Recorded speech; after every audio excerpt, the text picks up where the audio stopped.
कैसा ये हादसा है मेरी जिंदगी के साथ, मैं हूं किसी के साथ, मेरा दिल किसी के साथ। जेल का बजट बढ़ा दीजिए।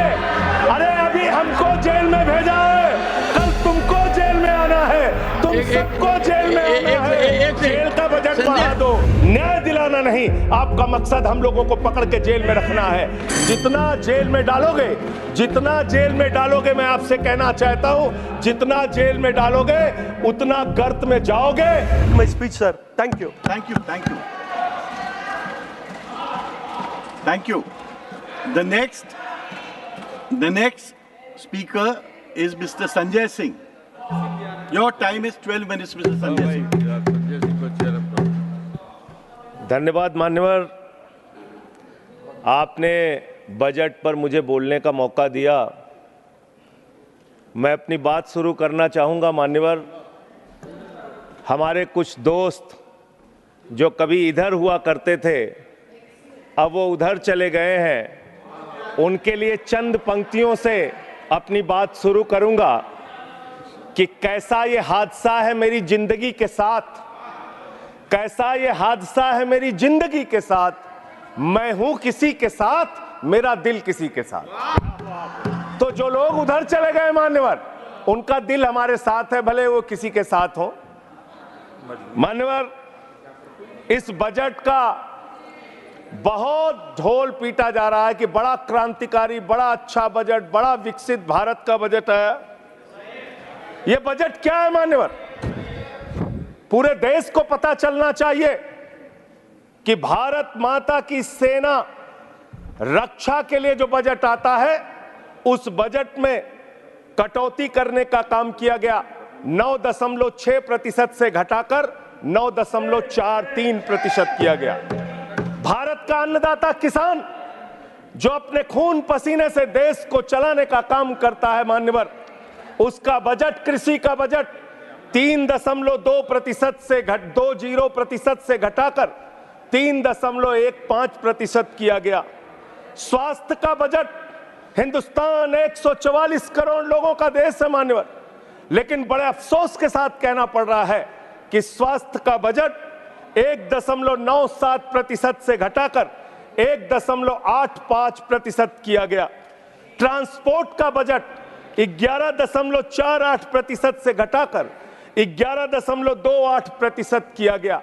पेंशन, जहां एक तरफ पुरानी पेंशन की बहाली की मांग हो रही है, लाखों कर्मचारी सड़क पर हैं और मांग करते हैं कि पुरानी पेंशन बहाल किया जाए, इस सरकार ने पेंशन का बजट 5.20% से घटाकर 5.04% करने का काम किया। एनर्जी का बजट 2.10% से घटाकर 1.42% करने का काम किया। वैज्ञानिक विभाग का बजट 0.7% से घटाकर 0.6% करने का काम किया। फूड सब्सिडी का बजट 4.38% से घटाकर 4.25% करने का काम किया। नॉर्थ ईस्ट के विकास का बजट, मणिपुर की तो चर्चा आपने नहीं की, लेकिन नॉर्थ ईस्ट के विकास का बजट आपने 0.13% से घटाकर 0.12% करने का काम किया। सामाजिक कल्याण, जिसमें आपका बिल्कुल यकीन नहीं है, उसका भी बजट आपने घटाया। 1.22% से घटाकर 1.17% करने का काम किया। आपने फर्टिलाइजर का, खाद का बजट 3.88 से घटाकर 3.4% करने का काम किया और फूड सब्सिडी आपने घटाने का काम किया। यह है आपके विकसित भारत के खोखले बजट की सच्चाई। हर वर्ग को आपने चोट पहुंचाने का काम किया मान्यवर। आप कहते हैं आप दुनिया की 5वीं बड़ी अर्थव्यवस्था है, 5वीं बड़ी अर्थव्यवस्था है। अरे ये तो सच्चाई बताइए कि ये 5वीं बड़ी अर्थव्यवस्था किसके लिए है? आपने चंद पूंजीपतियों का 16 लाख करोड़ रुपए माफ किया। ये इस देश की सच्चाई है। आपने 16 लाख करोड़ रुपए पूंजीपतियों का माफ किया। आपने 14 देश के प्रधानमंत्रियों ने जितना कर्जा लिया, उससे दोगुना कर्जा अकेले आपकी सरकार ने लिया। आपने 150 लाख करोड़ रुपए कर्जा लेने का काम किया, देश को कर्ज में डुबाने का काम किया। मान्यवर, मैं बताना चाहता हूं इस सरकार से किन किन वर्गों को उम्मीद थी। इस सरकार से उम्मीद थी देश के अन्नदाता किसानों को कि आप एमएसपी दोगुना करेंगे। आपने एमएसपी दोगुना नहीं की, आपने किसानों की फूड सब्सिडी का काटने का काम किया, फर्टिलाइजर सब्सिडी काटने का काम किया, कृषि क्षेत्र को देने वाले बजट को खत्म करने का काम किया। बेरोजगारों को उम्मीद थी, 10 साल में आपने कहा था मान्यवर 20 करोड़ नौकरियां देंगे, 20 करोड़ नौकरियां आपने नहीं दी। फिर नौजवानों ने कहा नौकरी दो, नौकरी दो। फिर आपने कहा पकौड़ा तल लो, पकौड़ा तल लो। फिर आपने कहा पान की दुकान लगा लो, पान की दुकान लगा लो। फिर आपने कहा 4 साल की नौकरी कर लो, सेना में 4 साल की नौकरी। मैं मान्यवर आपके माध्यम से भारत के प्रधानमंत्री से बड़ी विनम्रता पूर्वक पूछना चाहता हूं, देश के प्रधानमंत्री को 73 साल की उम्र में तीसरी बार प्रधानमंत्री बनना है, लेकिन किसान का बेटा नौजवान सेना में 4 साल की नौकरी करेगा, यह भेदभाव क्यों है? मैं पूछना चाहता हूं मान्यवर, आपके माध्यम से इस सरकार से जानना चाहता हूं अगली योजना क्या आएगी आपकी। आप कह रहे हो इंटर्नशिप योजना, ट्रेनिंग योजना, 5,000 रुपए की ट्रेनिंग ले लो, 5,000 रुपए की ट्रेनिंग ले लो। मान्यवर 5,000 रुपए की ट्रेनिंग 500 बड़ी कंपनियों में आप देंगे। मुझे भारत की 100 कंपनियां आप बता दीजिए जिसमें एक कंपनी में आप 4,000 ट्रेनी रख सकते हैं। एक कंपनी बता दीजिए जिसमें आप 4,000 प्रशिक्षु आप रख सकते हैं ट्रेनिंग के तौर पे। ये भी आपका आंकड़ा सिर्फ एक जुमला है, इसके अलावा कुछ नहीं है। आज अब मुझे लगता है एक ही योजना बाकी रह गई है मान्यवर, वो योजना है कि हमारी भारत की सरकार, आदरणीय नरेंद्र मोदी जी की सरकार अगली योजना लेके आएगी कि इस देश के नौजवानों को मुफ्त में 5 करोड़ कटोरा बांटा जाएगा। भीख मांगो योजना, भीख मांगो योजना लाने का काम ये लोग करेंगे। मान्यवर, इस देश में आपने अर्थव्यवस्था को लेकर कहा पांचवी बड़ी अर्थव्यवस्था है। वो 5वीं बड़ी अर्थव्यवस्था का लाभ किसको मिल रहा है? आपके चंद पूंजीपति मित्रों को, जिसका 16 लाख करोड़ रुपए आपने माफ किया, जो हजारों करोड़ लूटकर हिंदुस्तान से चले गए। मान्यवर, मैं बड़ी विनम्रता पूर्वक कहना चाहता हूं, मित्रों बड़ी डिलीटेड जी, डिफिकल्टी। ठीक है सर। मान्यवर मैं बड़ी विनम्रता पूर्वक आपके माध्यम से पूछना चाहता हूं, क्या इस देश की अर्थव्यवस्था में रेहड़ी पटरी वालों का कोई योगदान नहीं? जो 10 करोड़ रेहड़ी पटरी वाले पूरे देश में हैं, उनका कोई योगदान नहीं है क्या मान्यवर? वो भी सरकार को टैक्स भरते हैं। आपकी सरकार उनको भी फूटी आंख से देखना नहीं चाहती। आपने रेहड़ी पटरी वालों को कहा अपने नाम के आगे नेम प्लेट लगाओ, अपने नाम के आगे नेम प्लेट लगाओ। हिंदुओं की, मुसलमान, दलितों के पीछे आदिवासी हो, क्या हो ये बताओ। मैं पूछना चाहता हूं आपके माध्यम से सरकार के कहना चाहता हूं मान्यवर, अगर नेम प्लेट लगवाना है तो लगवाइए गले में नेम प्लेट।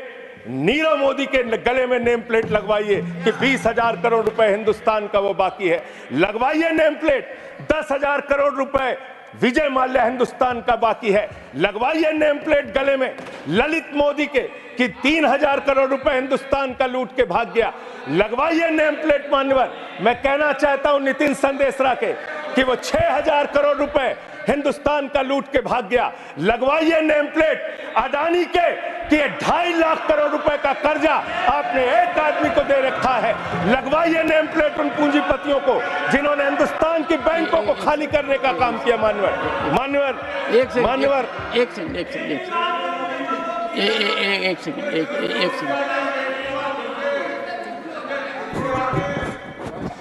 एक second. Honorable member, and you are a senior person. Sanjay ji, you are a senior person. धारा प्रवाह में आप काफी कुछ कह गए फिगर्स के बारे में, बाकी तो you can make your point, no difficulty about it. One second.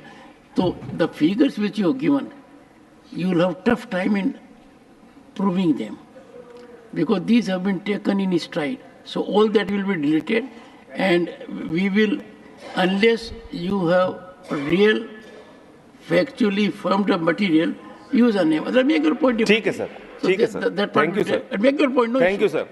मानवर, मैं तो ये कहना चाह रहा था आपके माध्यम से कि इस तरह के काम देश के अंदर नहीं होने चाहिए। भारत एक धर्मनिरपेक्ष राष्ट्र है और हम जानते हैं अपनी सामाजिक व्यवस्था में, मैं जानता हूं इनके मन में दर्द होगा मान्यवर, अभी चुनाव हारे हैं ये उत्तर प्रदेश में, तो वहां पर अगर कोई बोर्ड लगाएगा जाटव ढाबा, एक सेकंड, जाटव ढाबा कोई लगाएगा, कोई अपने ढाबे के आगे अगर वाल्मीकि ढाबा लिखेगा तो आप लोग उसके यहां खाने नहीं जाओगे। मैं जानता हूं आपकी मानसिकता।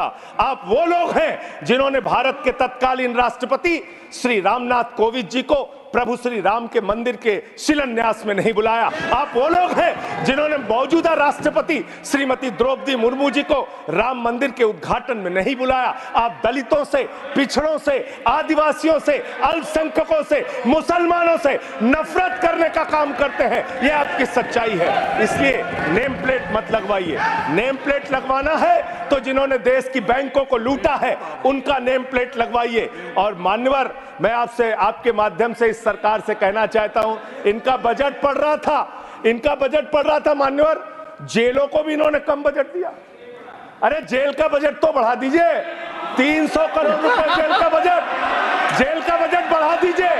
अरे अभी हमको जेल में भेजा है, कल तुमको जेल में आना है, तुम सबको जेल में आना है। जेल का बजट बढ़ा दो, जेलों को ठीक कर दो, अगला नंबर तुम्हारा है, तुम्हें जेल में आना है, इसलिए कम से कम जेलों को तो ठीक कर दो, अगला नंबर तुम्हारा। मैं जेल के बजट पे बोल रहा हूँ मानवर, मैं जेल के बजट पे बोल रहा हूँ। 300 करोड़ दिया, इनको जेल में आना है। वन सेकेंड, सदन के नेताजी से मैं अनुरोध करूंगा कि ये बहुत मार्मिक अपील है जेल का बजट बढ़ाने के लिए, और इस पर आप गौर फरमाइए। धन्यवाद सर, धन्यवाद सर, ठीक है ना, धन्यवाद सर। एक पृष्ठभूमि भी है मान्यवर, इसका ध्यान रखा जाएगा। अध्यक्ष महोदय, इन्होंने न्यायपालिकाओं के लिए जो बजट रखा वो नाकाफी है। 5 करोड़ केसेस पेंडिंग है इस देश के अंदर और 6 लाख लोगों को पूरे देश में जेलों में रखा गया है, जिसमें करीब 76% अंडर ट्रायल हैं। इसका मतलब आपका मकसद न्याय दिलाना नहीं है, आपका मकसद किसी मामले की सच्चाई तक पहुंचना नहीं है, आपका मकसद है पकड़ पकड़ के एक एक व्यक्ति को जेल में डालना। आपने दिल्ली के मुख्यमंत्री को, जिनकी शुगर 36 बार 50 से नीचे जा चुकी है, आपने दिल्ली के मुख्यमंत्री को पकड़ के जेल में डाल दिया। नहीं मानवर, अब इनको बार बार मौका मत दीजिए, मुझे अपनी बात पूरी करने दीजिए। I am not yielding sir, I am not. आपने 2 बार कहा, हैबिट बना लिया इन्होंने सर। दिल्ली के मुख्यमंत्री को सर इन्होंने पकड़ के जेल में डाल के रखा, दिल्ली के शिक्षा मंत्री को इन्होंने 2 साल से जेल में रखा, दिल्ली के स्वास्थ्य मंत्री को इन्होंने 2 साल से जेल में रखा। आप एक एक विपक्ष के नेता को पकड़ पकड़ के जेल में डालते हैं। हेमंत सोरेन को मुख्यमंत्री को जेल में आपने रखा, संजय रावत को जेल में रखा, अनिल देशमुख को जेल में रखा, सबको पकड़ पकड़ के आप जेल में रखते हैं। बंगाल के 3 मंत्रियों को आपने पकड़ के जेल में रखा। आपका मकसद ट्रायल कराना नहीं, न्याय दिलाना नहीं, आपका मकसद हम लोगों को पकड़ के जेल में रखना है। जितना जेल में डालोगे, मैं आपसे कहना चाहता हूं, जितना जेल में डालोगे उतना गर्त में जाओगे। जिसने भी ये राजनीति की है उसका समापन हो गया है। अभी 240 पे पहुंचे हो, कल 24 पे पहुंचोगे, इसके बाद 2 पे भी आओगे। मैं तो 1-2 मिनट और मैं बस कह के अपनी बात खत्म करूंगा, मेरे टाइम में से उसको काट लीजिएगा। मान्यवर, भेदभाव की बात, सबसे भेदभाव इनको करना है। मुसलमानों से भेदभाव, सिखों से भेदभाव, ईसाइयों से भेदभाव, दलितों से भेदभाव, पिछड़ों से भेदभाव, और अब राज्यों से भेदभाव, राज्यों से भी भेदभाव, महिलाओं से भेदभाव, राज्यों से भेदभाव। क्या भेदभाव किया सर इन्होंने? 2,32,000 करोड़ रुपए, 2,32,000 करोड़ रुपए दिल्ली के लोगों ने सरकार के केंद्रीय खजाने में टैक्स के रूप में दिया, जीएसटी और इनकम टैक्स के रूप में। बदले में हमको कितना मिलता है? 0। 9 साल से आप दिल्ली को बजट नहीं देते। पंजाब के लोग, बस मेरे में से काट लीजिएगा सर, 1-2 मिनट काट लीजिएगा, पार्टी के उसमें से काट लीजिएगा। पंजाब के लिए सर, पंजाब का किसान अपना खून पसीना बहा के खेत में गेहूं पैदा करता है, धान पैदा करता है, आपने 8,000 करोड़ रुपए पंजाब के विकास का पैसा रोक रखा है, विपक्ष के राज्यों का पैसा आपने रोक रखा है। ये भेदभाव क्यों कर रहे हैं आप क्यों कर रहे हैं? आप लिखते हैं राज्यों के विकास से देश का विकास है, ये आप राज्यों का विकास कर रहे हैं। एक एक करके टारगेट करके विपक्षी राज्यों के साथ आपने भेदभाव करने का काम किया। और अंत में कोई मुझे कह रहा था सारे बजट कम किए, शिक्षा के बजट को भी आपने कम कर दिया। मैंने इन लोगों से कहा शिक्षा से इनका कोई लेना देना नहीं है, शिक्षा से इनका कोई लेना देना नहीं। मान्यवर, क्यों लेना देना नहीं है? क्योंकि दिल्ली विश्वविद्यालय में मनुस्मृति पढ़ाने जा रहे हैं ये लोग। मनुस्मृति पढ़ाएंगे कि दलितों के, पिछड़ों के, जिनको आप शूद्र कहते हैं, आप शूद्र कहते हैं, अगर वो श्लोक सुन लेंगे तो उनके कान में पारा आप कैसे डालेंगे? ये पढ़ाई आप कराने जा रहे हैं दिल्ली विश्वविद्यालय में, ये पढ़ाई आप कराने जा रहे हैं। इसलिए मान्यवर, मैं आपसे यही कहना चाहता हूं, ये बजट हिंदुस्तान के किसान के खिलाफ है, ये बजट हिंदुस्तान के नौजवान के खिलाफ है, ये बजट हिंदुस्तान के व्यापारियों के खिलाफ है, ये बजट सिर्फ और सिर्फ मोदी जी के मित्रों के लिए बनाया गया है, मित्रों के लिए बनाया गया है, मित्रों के लिए बनाया गया है। Letter part will not go on record. हाँ, ऑनरेबल मेंबर्स, यूपी की हर खबर देखने और उनसे अपडेट रहने के लिए हमारे चैनल श्रेष्ठ यूपी को सब्सक्राइब और लाइक करें। साथ ही बेल आइकन को दबाना ना भूलें, जिससे हमारे हर वीडियो की जानकारी आप तक पहुंचती रहे।